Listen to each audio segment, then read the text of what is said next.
the reward from Allah and from Allah alone.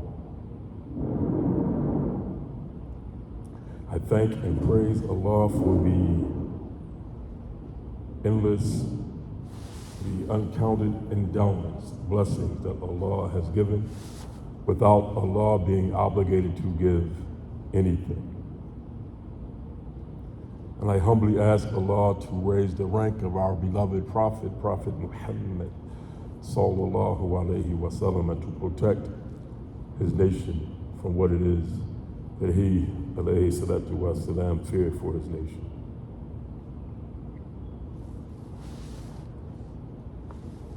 Inshallah, we will continue our review of the text of the Lucid Word. In our previous session, we began the author's, may Allah have mercy upon his section on the purification and prayers. We discussed the importance, the obligation of the prayers. And we mentioned the times of these 5 obligatory prayers, and that they must be completed within their due times. And we talked about the integrals of purification, specifically the integrals of wudu. And we mentioned what nullifies this wudu. And we have reached a section that is entitled The Occurrences Which Necessitate Istinja, and clarifying its conditions. So the author said that it is an obligation to make istinja with purifying water. So with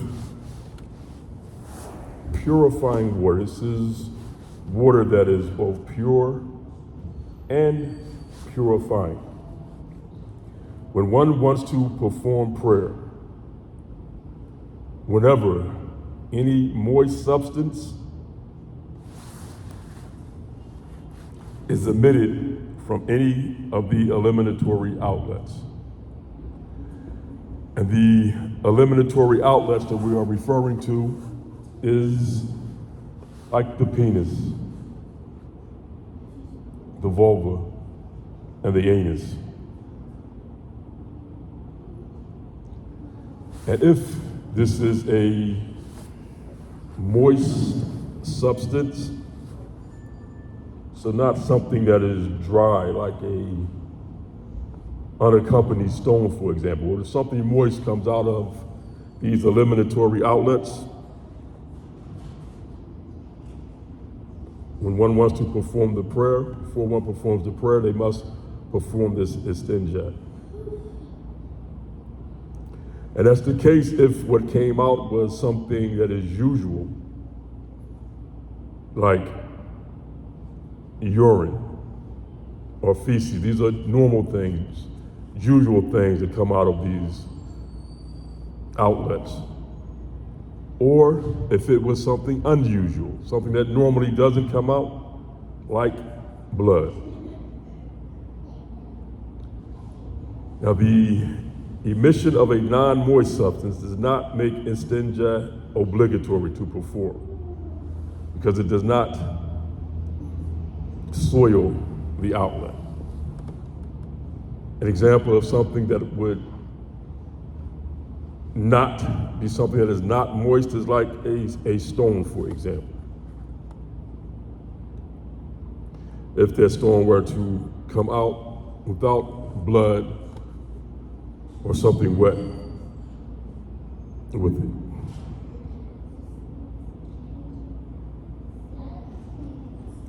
And this istinja is an obligation for all of the moist substances, except for the mani.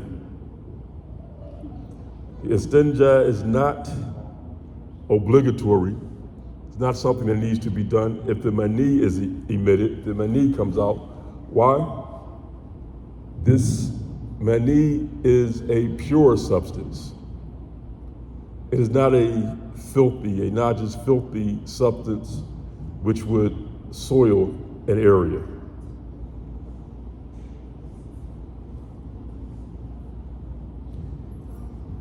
But as you know, if the mani was emitted, the mani came out, although the istinja would not be an obligation upon one, they would have to perform the ghusl before the prayer. And this istinja, it is satisfied when the waste is removed by using one of two things. Either the pure and purifying water until that area becomes pure. That's one. So the water, that pure and purifying water is one. And the area attains purity when the najis entity and its attributes are removed. So, had one used that water to remove, and by that he uses that and it removes that filth from that area, whether it is the penis, the vulva, or the anus, by that it has been completed. So that's one way. Or the second way is by wiping that area 3 times or more. So 3 times, but not less than 3 or more.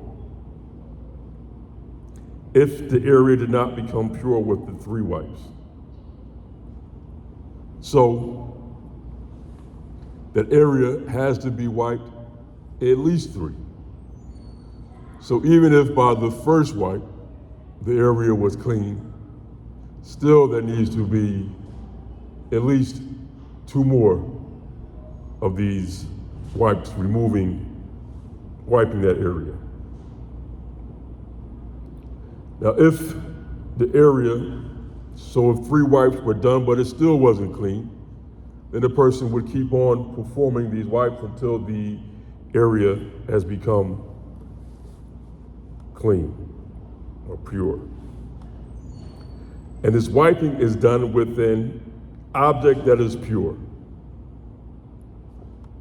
And therefore it is not sufficient to use an object which is a najis, filthy object itself, like solid, dry dung, or something else like an object that one would use that was already contaminated with najis filth. And that thing itself is not pure and it cannot be used for completing this task of the istinja.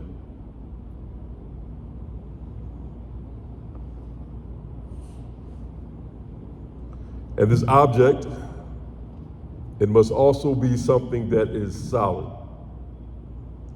So we cannot use a substance like rose water or the wet wipes.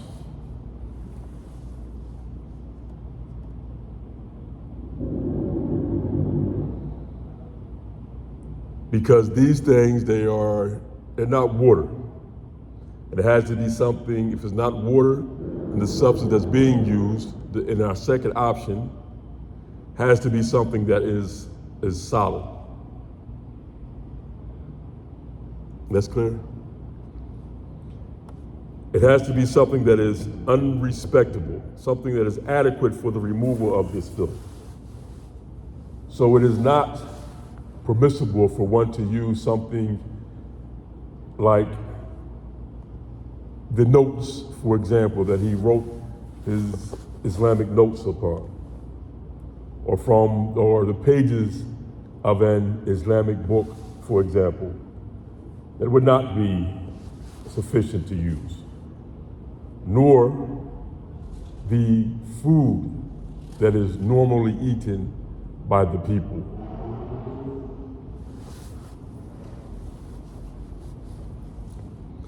And it has to be something that is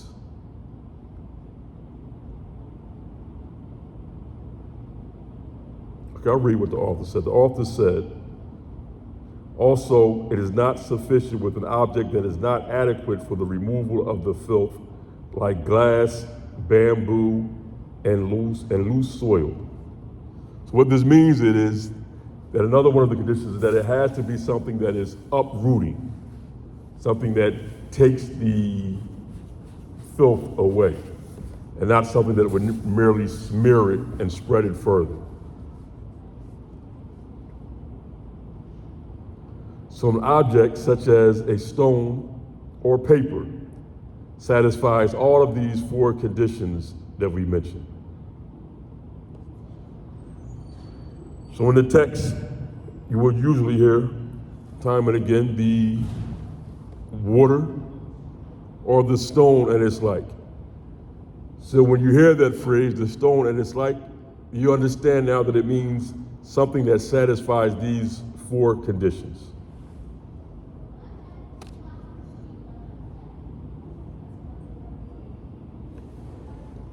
And an object such as stone or paper satisfies all four of these conditions. So wiping that soiled outlet is carried out until that area becomes clean, even if there's a trace that can only be removed by the water is left. If that remains, the extension has been completed.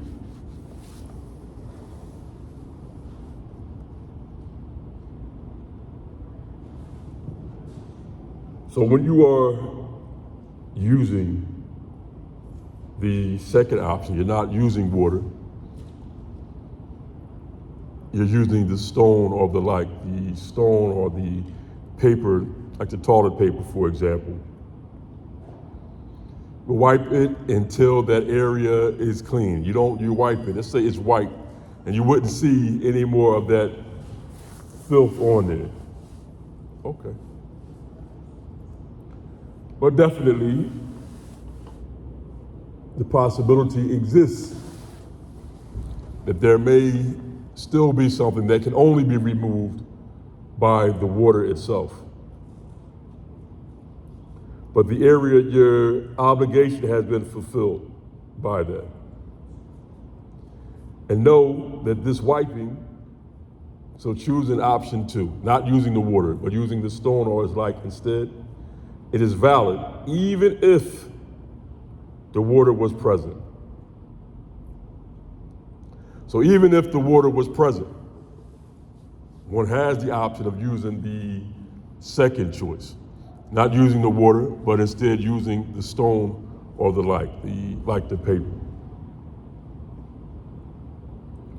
Unless that moist filth, or the author said, the wiping is valid even if water is present, provided the moist noxious filth does not move or become dry.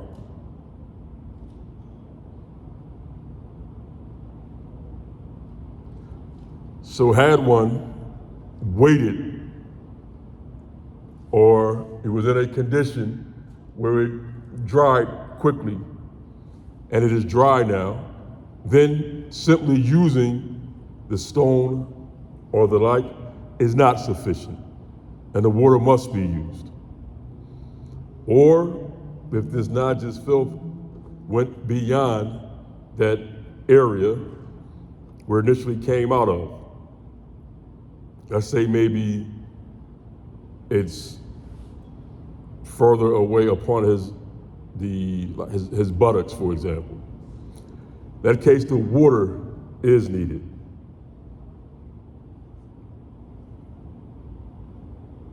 The author said, if the emitted substance moves from where it initially settled to a separate spot, then using water is required for the separated substance.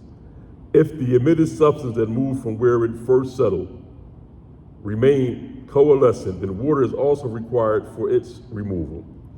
Whereas if the emitted substance did not become separated, nor did it move from where it reached and initially settled, nor did urine or similar waste spread past the glands of the man or the orifice of the vagina of the woman, nor did feces spread past the natal cleft, which is that line of contact where the buttocks meet when a person is standing. In that case, then using the stone or the like is sufficient. But if it spreads beyond these areas or it dries, then water must be used. Was that clear?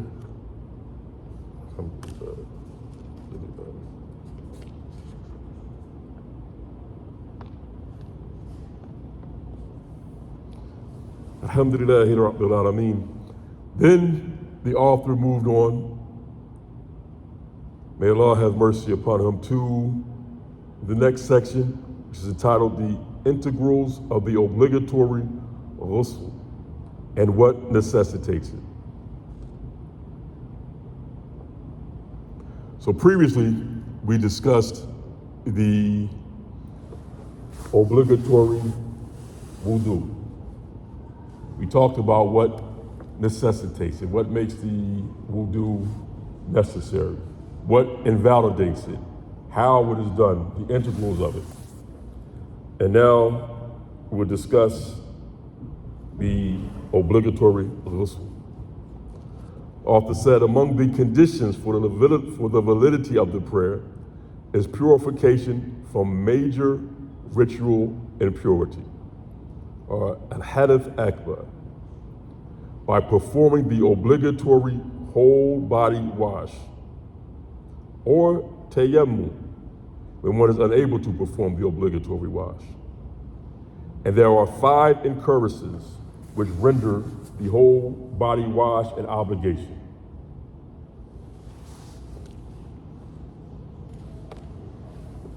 So, among the conditions for the prayer is that one is not in a state of major ritual impurity, that one is not in a state of hadath akbar.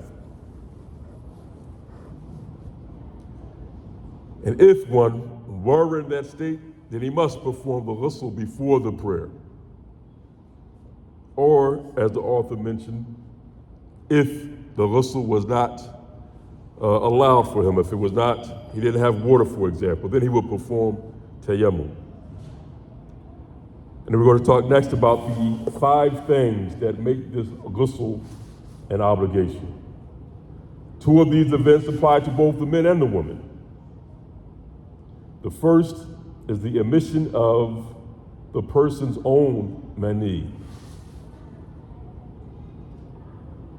And the emission here means for the mani to reach the outside of a man's penis, the outside of a virgin's vulva, or the part of a non-virgin woman's vulva that is apparent when she squats on her feet to relieve herself.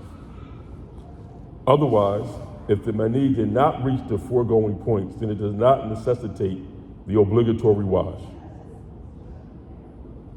And this mani, it is known by its signs. Its signs are that it exits in spurts. It gushes out one spurt after another.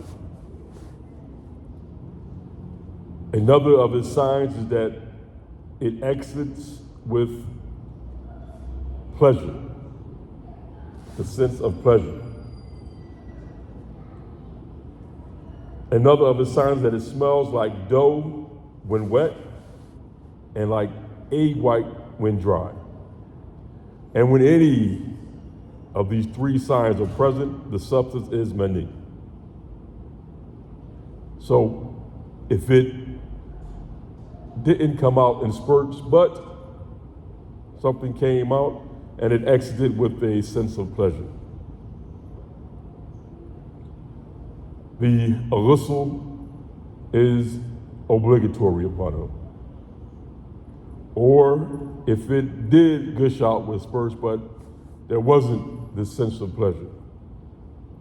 The ghusl is an obligation upon him. So if any of these three, whether it be the exiting in spurts or the exiting with the pleasure, or that it smells like dough when wet and like the egg white when dry, in any of these cases, it is considered mani, and it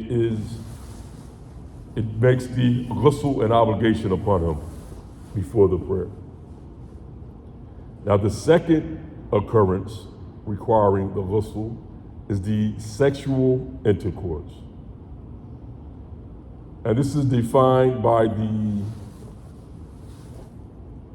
the glands of the penis. You familiar with this term? You said no? Yes. You said yes? Oh, alhamdulillah.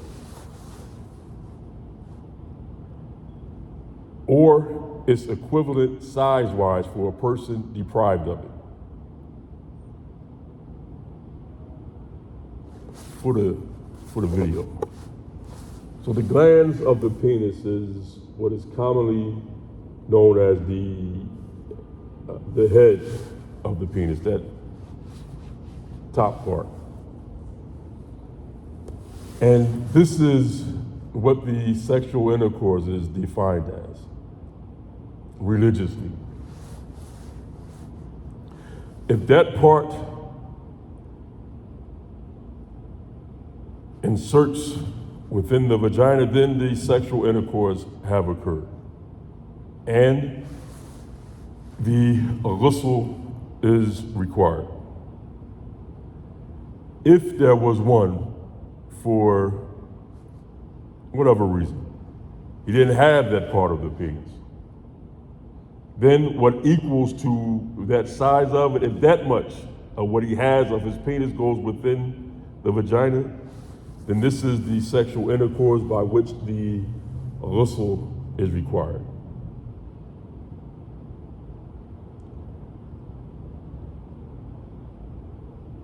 And this is considered sexual intercourse, and this ghusl is required if this happened, this insertion was in the vagina or an anus, even if no ejaculation occurs.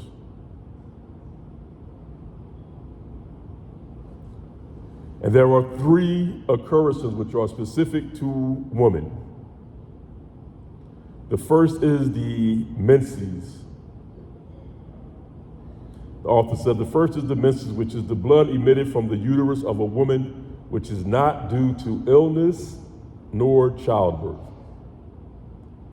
And the minimum duration of the menses is 1 day and 1 night, or 24 hours. And the maximum duration is 15 days.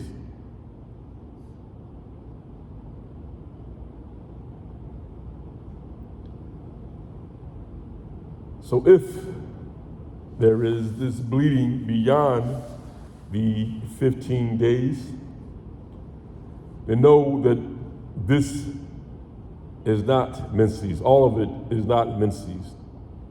The maximum duration of the menses is 15 days. And if this bleeding lasted less than a day and a night within this 15-day period, then this would not be menses. Rather, it would be something else and not menses.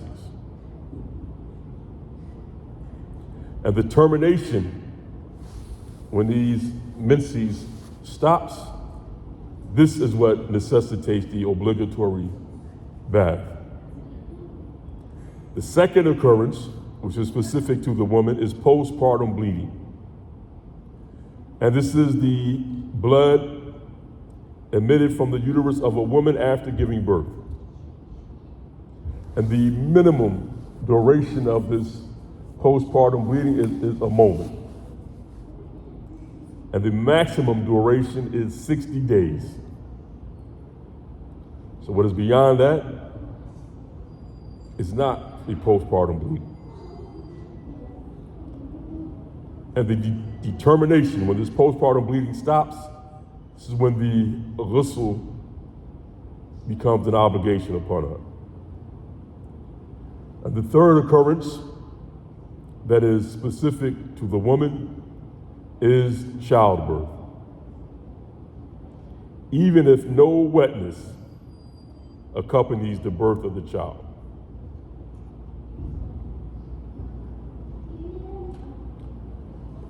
And this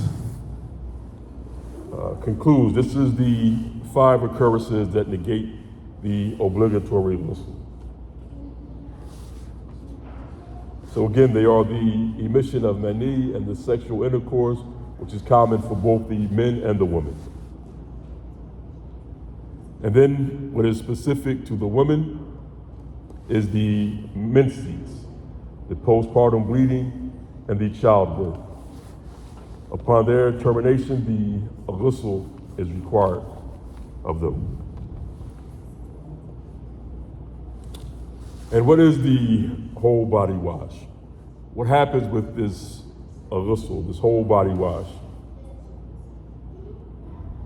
The integrals of this ghusl, this whole body wash, are 2.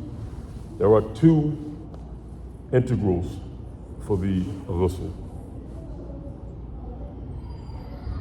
The first is the intention. So he would have in his heart the intention to remove this ritual impurity, to remove this hadith akbar, to take himself from a state of hadith akbar to a state of purification.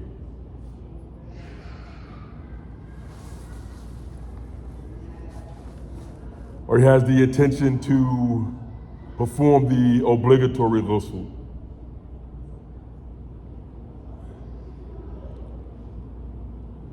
Or he has the intention to make himself eligible to perform the prayer, the obligatory prayer.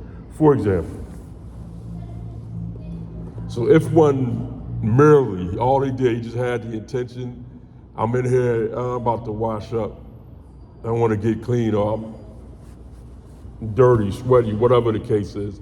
If that was only his intention, according to Imam Shafi'i, even if he did the next part, but the next, even if he did everything within that, it would not be sufficient, and the ghusl would still be required of him.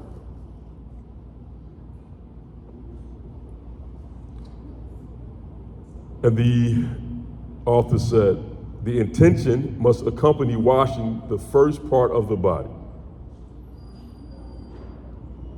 Anything washed before the intention is disregarded.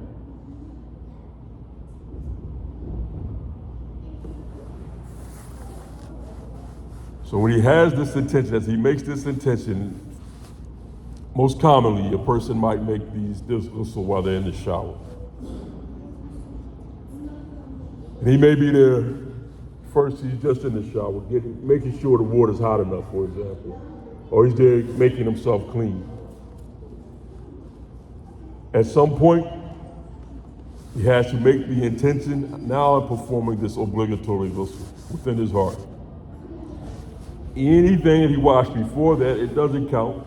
And now he has to wash his entire body, all of it.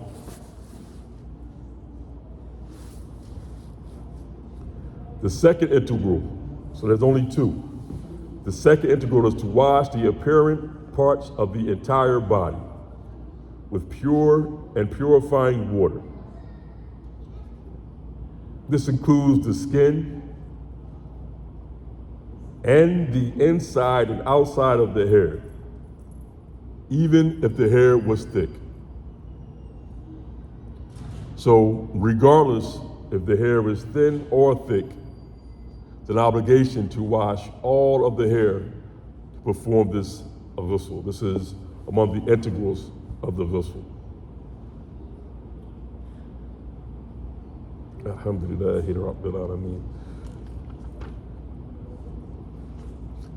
That was clear about the ghusl? Alhamdulillah.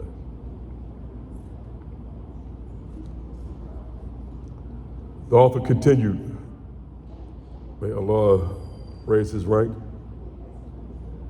This next section is entitled the clarifying the conditions for the validity of purification and the rules of tayammum.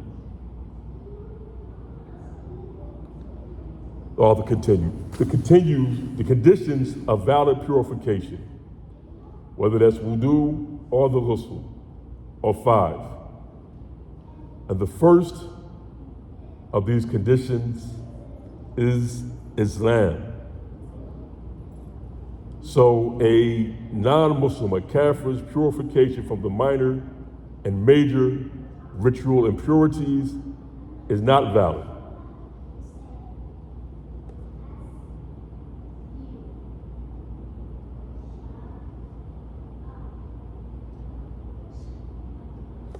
So a non-Muslim purification from the minor and major of ritual impurity is not valid. So this one who is not a Muslim, them washing their hands, their face, them washing their whole body is not a valid purification. It does not make them valid. Does not make them pure. However, for the wife, for example, or the slave of a Muslim man, with her, the things that the ghusl are required for, when these things, for the woman, when these things happen to her and they stop and now the ghusl is required for her husband or her owner to enjoy her, he would tell her, he would have her do this to make this permissible for him. The second condition is at tamyiz. And what is this? This is the capacity to reason and discern. Like when we talked about the mumayyiz child, this is what this is. So the purification of a non-mumayyiz person, like the young child or an insane person, it is not valid.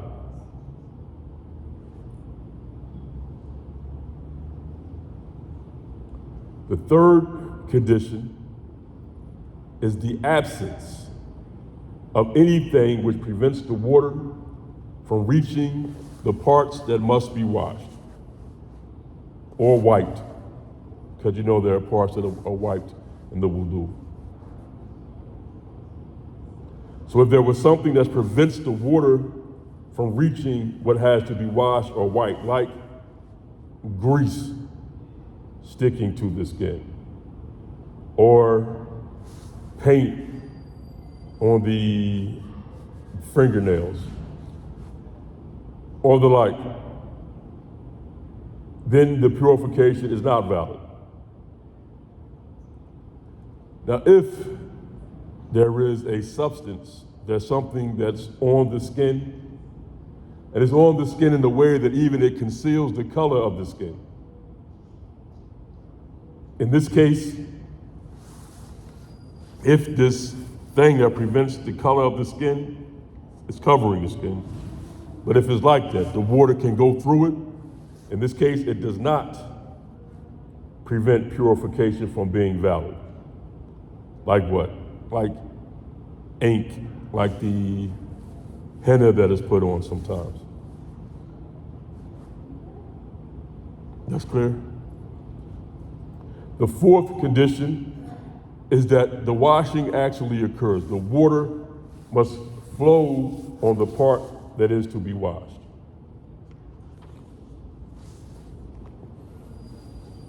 So this water has to flow on the part that is to be washed. And this is it's an easy matter, alhamdulillah. For example, he's performing wudu. He's washed his face. Now he has to wash his hands up to and including his elbows. If he pours the water in his hand, he goes like this, breaks it up, and he pushes that water with his hand over all the parts that need to be washed. This is sufficient. Alhamdulillah.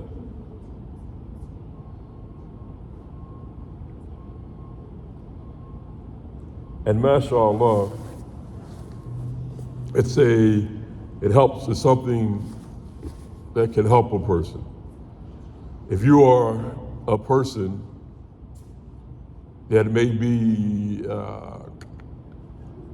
may have ash, if you use, as you're washing, if the water takes that ash away, you say, okay, it's all gone. You know that water, it has been washed. The water has ran on that issue. And the fifth condition is to use water that is pure and purifying. So the water that is pure in itself and purifying for others. What is called absolute water. So this is water, we still call it water.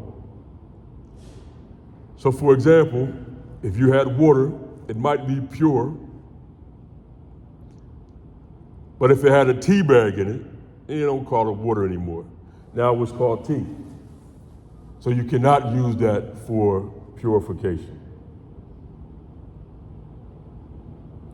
But if it were water, say it was water from the ocean, say it was rainwater, say it was water from the spigots that you have at home, this is water, and it is valid to be used. And water remains absolute, the author said, water remains absolute as long as it is not stripped of its name as a result of being mixed with a pure substance from which the water can be easily shielded. This means if the word water is no longer applicable to the liquid because of its significant change, it is no longer absolute. For example, if the water were mixed with milk, ink, or the like, a mixable substance is visually indistinguishable from the water it was mixed in, contrary to an unmixable substance that only comes in contact with the water. Any change as a result of coming in contact with an unmixable substance does not affect the purifying character of water. But if the mixable substance alters the water, causing a major change in its color, taste, or smell in such a way that the name water may not be applied to it, that it is no longer considered absolute water, thus losing its quality of affecting purification. If this is a slight change whereby the water retains its name, then it remains purifying. If, however, the water changes because it is mixed with that which is hard to shield the water from, before we go to that, is that clear, what we just mentioned?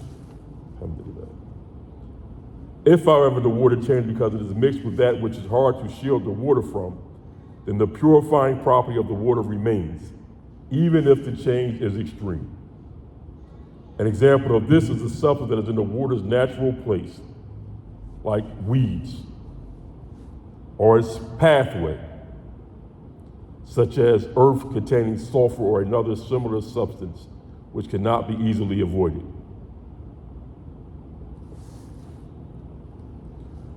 So what that means is, like we said before, when that water maintains its characteristic where it's something that is still called water, then it can be used for purification. There are two types of substances, the mixable substance and the non-mixable substance. The mixable substance is something that is indistinguishable from the water itself. Like, for example, as far as seeing it, a bottle of isopropyl alcohol. It's clear just like the water is. How would you know what's what?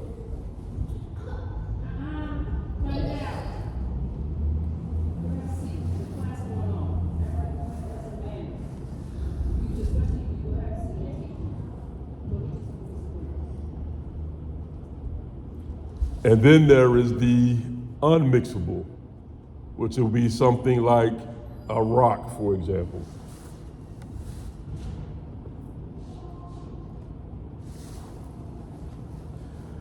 So if that mixable substance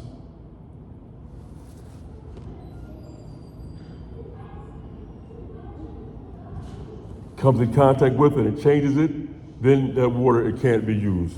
It no longer is purifying water. Even if it was still pure, it's no longer purifying water.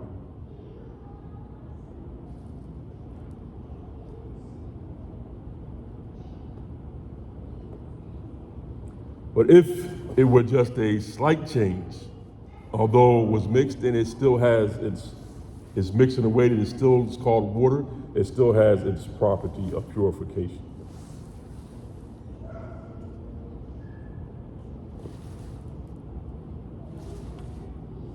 The author said, the water used for purification must not have changed by najis filth, like urine. Even if the amount of, like whether the amount of water the najis came in contact with was small or large. And you know the difference between the small and large. The small amount of water is what is less than the large amount of water, which is about 2 coolers, which is about 51 gallons. Even if it was a slight change. Because any change that comes about because of najis filth, whether it was a big amount of water or a small amount of water, it would change its purity. But if it were a large amount of water and there was no change because of its contact with this najis filth, that large amount of water would not lose its purification properties.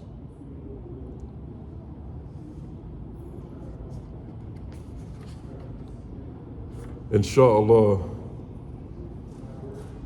any questions about anything? Alhamdulillah, Rabbil Alamin. We'll stop here, inshallah. He said, inshallah, we'll stop here and we'll continue next time. Barakallahu feekum wa jazakallahu khair. La ilaha illallah. La ilaha illallah. La ilaha illallah. Allahumma salli ala Sayyidina Muhammad wa ala alihi wa sahbihi wa sallim. Allahumma salli ala Sayyidina Muhammad wa ala alihi wa sahbihi wa sallim. Allahumma salli ala Sayyidina Muhammad wa ala alihi wa sahbihi wa sallim.